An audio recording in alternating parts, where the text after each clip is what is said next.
Welcome to Rotary today, June 28th, 2001. We have a very nice guest speaker today who has been in the area of Park Forest, Chicago Heights, and South Suburban environs for a number of years as a leading personality on radio stations.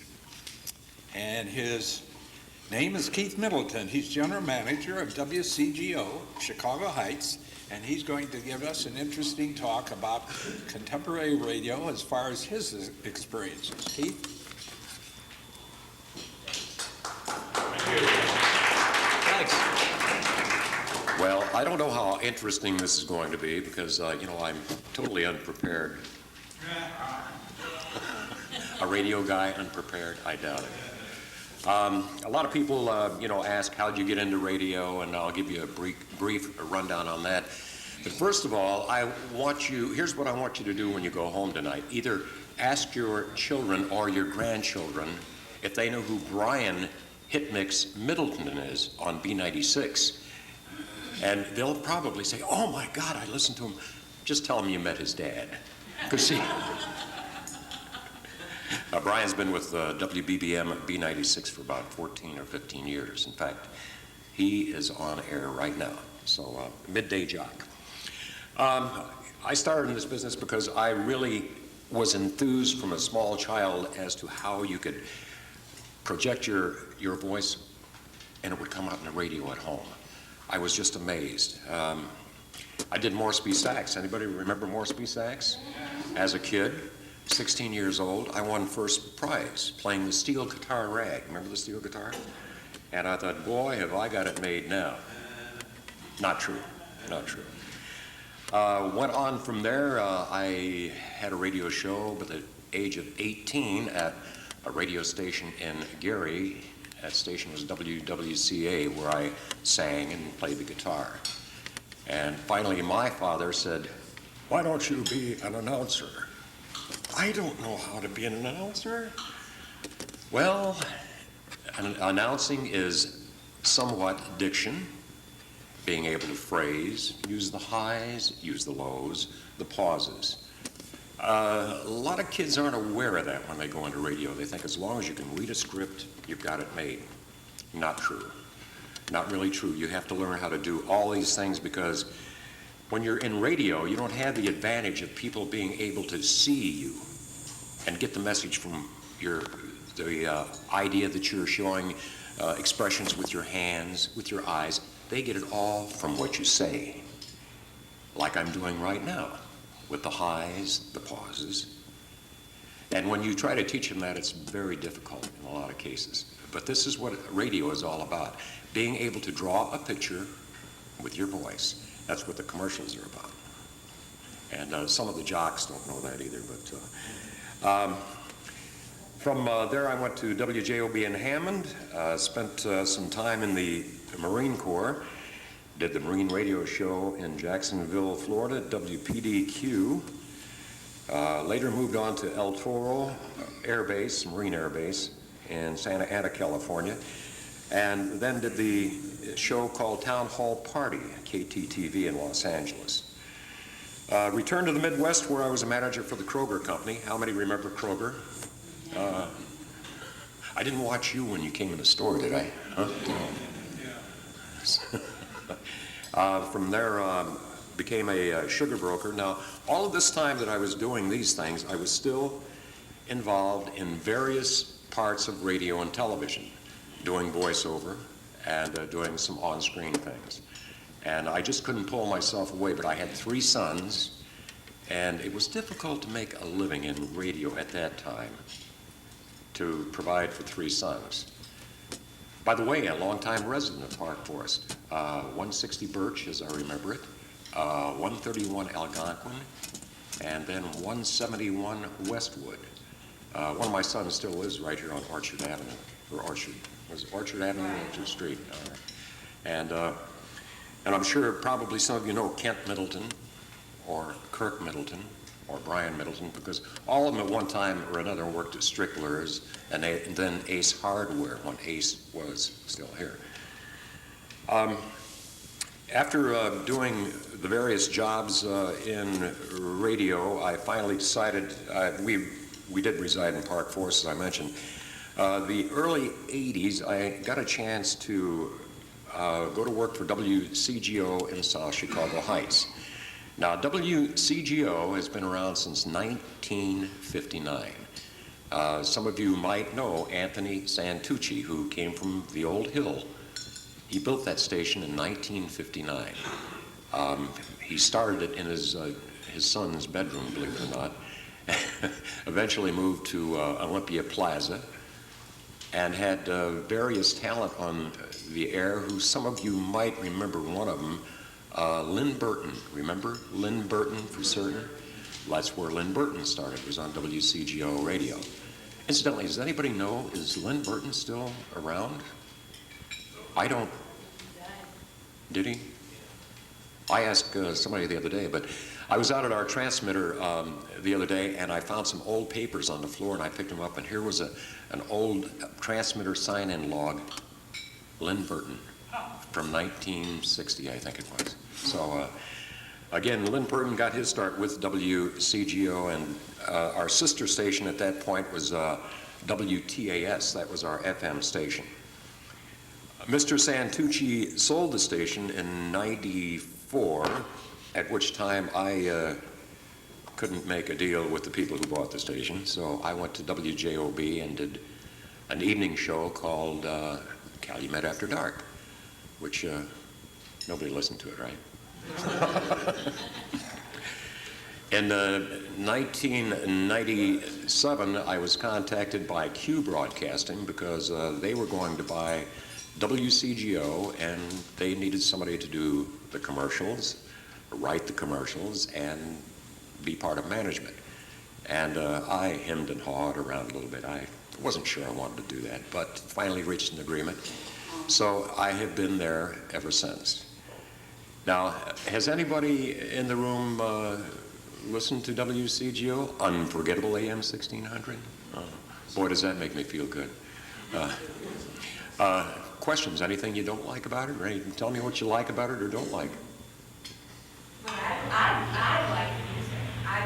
There's music for everybody's taste, and especially if you like music that's got lyrics and a melody and harmony. Those things are important to me. Okay. That's what I like. Listenable music. Okay. Incidentally, I'll tell you, there are a lot of businesses in the area who feel the same way about it. They have us on in their restaurants. Doctors' offices have it on. City Hall. When you call City Hall in Chicago Heights, if they put you on hold, you get WCGO radio. And there are other places, too, which I can't remember offhand, but I get calls every day from people who just tell me how they love the station. The Star had an article just a short time ago, I think it was a week ago today, or a week ago maybe it's 2 weeks ago, but they called me and asked for a phone interview. They've done other interviews prior to that, but the reason they wanted to do a phone interview is because they had a lot of people calling the newspaper to tell them how they enjoyed WCGO radio. They just found it, which, boy, that's really encouraging when you hear things like that. WCGO has a listening audience. To begin with, we cover about 2.5 million homes. Now, I can't tell you exactly how many of those 2.5 million listen. That's not counting the radios in the automobiles and out in the backyard or wherever.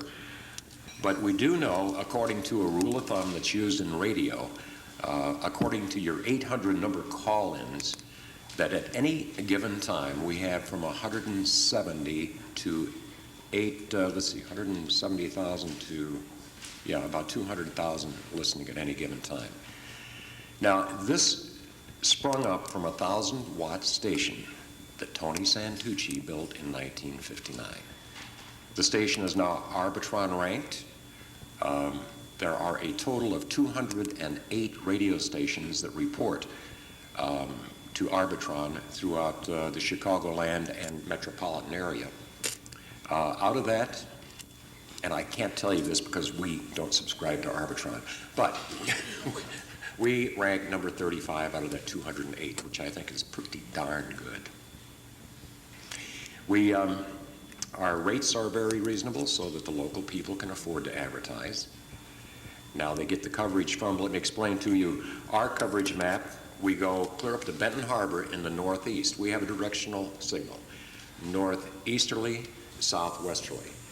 So on the northeasterly end, we go up to Benton Harbor, Michigan. Southwesterly, we go down to Dwight, Illinois.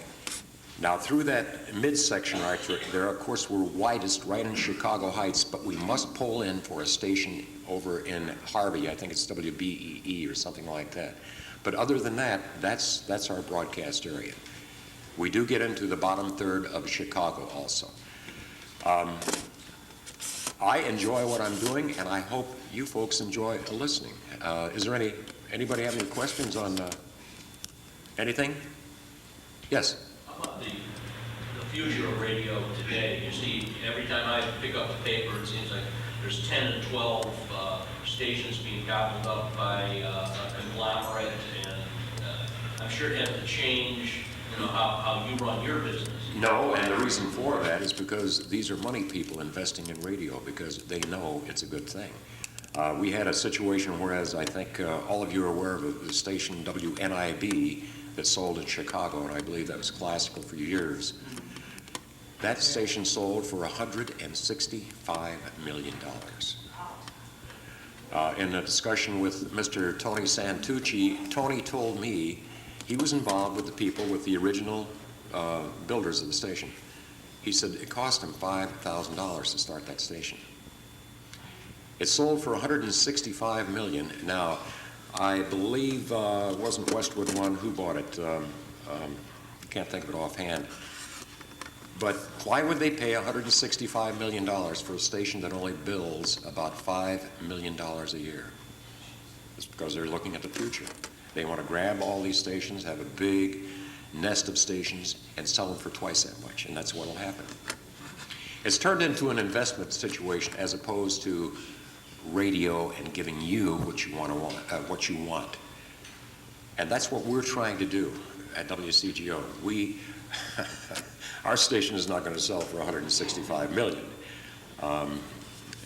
If in fact it was more reasonable, I would probably buy it myself, and I'm negotiating right now to do that. Yeah, right. Yes. Yes. You can. Yes. What determines AM and FM? Not physically. Okay. Why are some at AM, why are some at FM? Well, number one, there are entirely two different signals. Yeah, I understand. All right. The FM is an antenna up in the air, and it'll broadcast as far as that antenna can see. Whereas with AM, it's determined by, we have what's called a ground system. We have wires going out the same length of the antenna. It's a ground system, the same distance, height as our antenna. Now, our signal travels along the plane of the ground on AM. Okay? And there are, what determines it? How many? In terms of the investor, when does somebody choose to broadcast AM as opposed to broadcasting FM to establish a station? I thought FM kind of evolved as the predominant. Well, it's a much cleaner signal as far as that's concerned. It's a much cleaner signal. However, I think you find that you go under a viaduct and you lose FM because that antenna can't see your antenna, so you're going to lose it. That doesn't happen with AM. For the most part, you'll continue to keep your signal. FM is a clearer signal. It's a higher frequency, and I can't deny that. But I still don't think you can beat good AM. So. With today's equipment, the margin between FM and AM has been much more pulled together, simply because the AM signal used to be a little dirtier and therefore was not as listenable. Well, that's true, but what's WLS? That's AM. No, WGN? That's AM. what I'm saying, that today, with the equipment that AM has, it can put out a better signal than it could 15, 20 years ago when FM came in. Well, I think anybody who has listened to our station, I think you'll find too that our signal is a lot cleaner than what it ever was before, due to the fact that when Q Broadcasting bought the station, They also put in 2 brand-new transmitters, which I'll tell you, I love this. If I get a call late at night, which we have an automation system, if we lose power, we get hit by lightning or something, it calls me even at 3 o'clock in the morning. WCGO transmitter power failure. You hear that at 3 o'clock in the morning and you think, my God, what is it? I get these calls, but I can go right to the telephone and dial in a code and bring that station up. And if it knocked out a number 1 transmitter, I can dial another code, switch the antenna lead, all by telephone, and turn on number 2 transmitter, which a far cry from what it was when Mr. Santucci built the station. Yeah. If I wanted to start a new radio station, what would be the pros and cons of going with FM as opposed to the pros and cons of going with AM? How would I choose? What are the various... Well, number 1, I think probably all in all, FM is not going to reach as far as a 50,000 watt AM station due to the fact that you're talking about, again, the height of your signal or your height of your antenna. Now, a lot of stations, even though they're only a 3,000 or 5,000 watt FM station, if they're higher, like on top of the Hancock building or something like that, they're going to get out further. But with an AM station, you're traveling along the ground plane. Okay, that can travel forever, like WLS or WGN. So, and again, it would still be determined very much by the FCC what is available, what bands are available.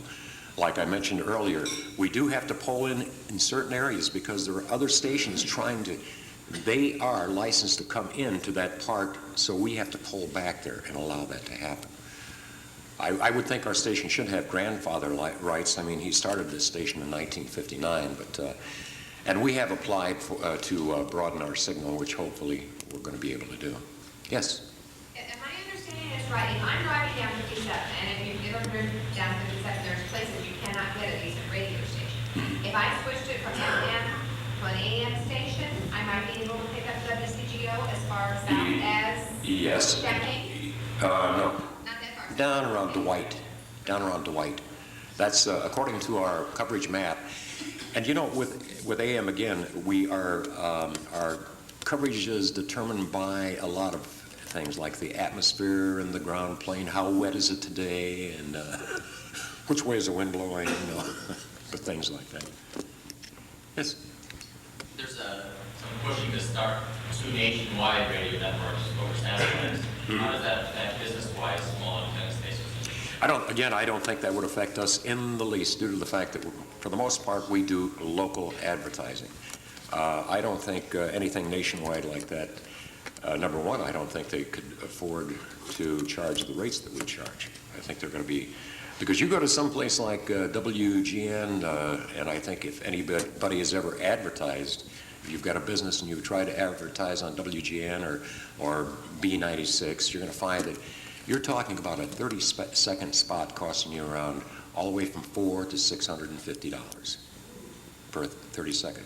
I charge $25, and we do fine. Anything else? Yes. Do certain types of programming tend to gravitate more to AM than to FM? For instance, my perception would be there's more talk radio on AM than there is on FM. I couldn't prove that. No, I think probably that's equally divided, and the programming format is usually determined by the owner or the owners. A lot of people will buy a station thinking that they can do a better job than the last owner, so they'll try rock, and they'll find out after a while that the rock didn't work. They'll go to country, or they'll try talk, and it's trial and error, really. Yes? What do you do, I mean, in order for a station to be successful, some of the stations are more successful, how do you get the audience? How do you get people to listen to the station? I mean, obviously it's your advertising, but if you have a station that's not doing really well, how do they Well, I'll tell you, if I had the answer to that question. I mean, like the WB wrestling thing, the guy they were doing well, and all of a sudden he started putting a lot of, showmanship in it, and a lot of junk, and all of a sudden people started watching like crazy. Yeah, I'll tell you, at one time, WCGO, in fact, had kind of I call it a mishmash of, talk, We had something, and probably you've all called in on the trading post at one time or another. Buy, sell, rent, trade, or giveaway. We did the obituaries. We did all of these things, but we could not sell the programming. We couldn't get the advertisers. And, you know, I hate to sound this way, but it's a business. And if we don't get the advertisers, we can't pay our light bill. Right. Now, when we discovered this format, there's several of them we could have gone with, but this one, to me, sounded like a winner due to the fact that it's music that most of it will never die. Most of the music we play just will never die. Now, of course, my son being with B96, we have a lot of controversy about this. You know, the fact is, oh, Dad, you know, we got all the kids listening. They're going to be adults someday. Sure they will. But you think they're going to listen to this? Every song sounds the same. But you must admit, when you hear a Perry Como, then you hear a Dean Martin, you might hear a big band, and then Nat King Cole with Unforgettable, which is our signature song. These are songs that I remember when I was young. I'm sure most of you do too. I don't think these songs will ever die. And I am not a believer in talk radio. I have a lot of arguments with people on that. You know, they say, oh, talk radio's a thing. What is talk radio? Some guy versing his opinion with a caller whose opinion probably isn't worth any more than his, trying to settle all the problems of the world, right? Now, in my opinion, if talk radio was so good, when you went out to Best Buy to buy an album, you'd have Limbaugh on recording, right? Yeah. I don't think so. I don't think so. I don't think so. Yes? I just have a quick thing that you might have access. Do you know whatever happened to a man named Mike Rapchak? Oh boy, I'm glad you brought that name up. Mike Grabchak was my first announcer when I went to WWCA in Gary, Indiana, and I loved that guy like a brother.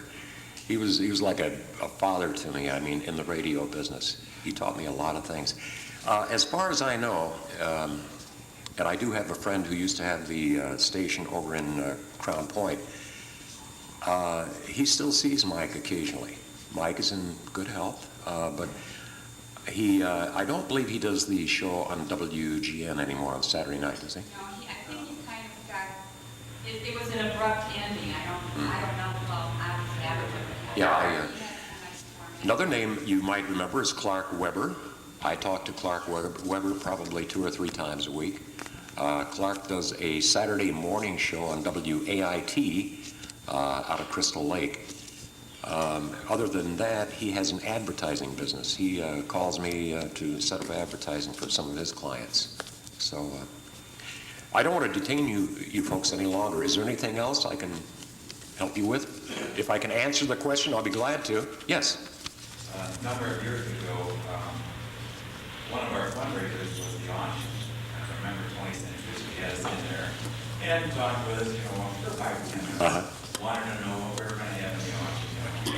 That was back in the early 90s. Yeah, right. Sam Walker and myself. And I thought that was really great that WCTO did that. Yeah, I still see Tony a couple times a week. We're very close friends. Yeah. We do all of our production, by the way, at WCGO. We do it all right there. We also bring in our news, weather, and traffic from Metro in the morning.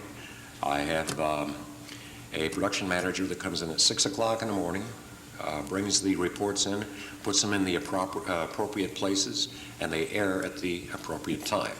And then the other things you'll hear me doing commercials from time to time, probably drive you up a wall. But tune in at 9:30 on weeknights and listen to Poetic Moments. It'll soften your heart. With sincerely yours, Keith Middleton. Is there anything else? Yeah, you use prepared commercials too, that are produced elsewhere, don't you? Some of the agencies send us pre-produced commercials. Yeah, to me, I don't care. It just takes the load off my back. But because I usually, for instance, if you called me and said, hey, I want to advertise my clothing store, you'd give me a few target points and I would sit down and write out a commercial, and then either you would record it if you wanted to, or I'd go into production, or have one of my sons or somebody else do the recording on it. Yeah. Where's the station located now? We're at 222 of Vollmer. That's the atrium building, right on the corner there. And our transmitter is located out on Joar Road. It's been there, we have 7 acres out there, yeah, so. Great station. Thank you so much. I know, hey, listen, I know I probably ran over time, and I'm sorry, Art, don't. No, we're okay. fine. Everything is fine. Okay. Hey, thanks very much for having me. I certainly enjoyed it. Thank you.